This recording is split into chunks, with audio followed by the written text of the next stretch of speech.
قطعا خیلیامون اینو شنیدیم که میگین هدفاتو بنویس، به کائنات بگو، تصویر سازی کن، خودش میاد سمتت.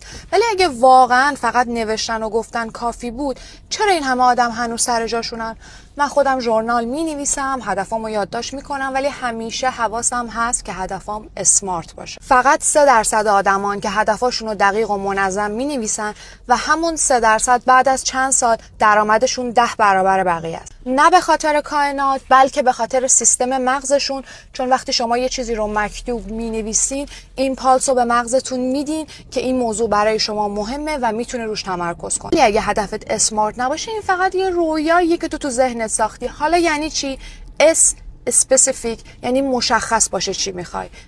measurable یعنی قابل اندازه گیری باشه. attainable یعنی شدنی باشه.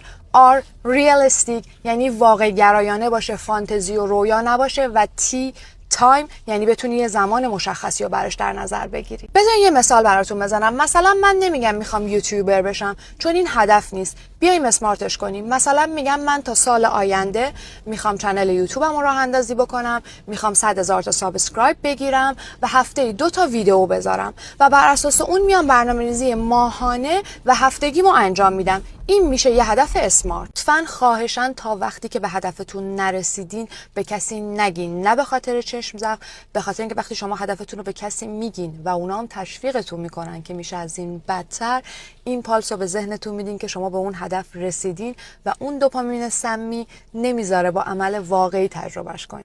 خلاصش رو بهت بگم، این کائنات نیستش که بهت کمک میکنه. این خود تویی که هدفاتو علمی، دقیق و با عمل انجام میدی. خیلی دوستتون دارم.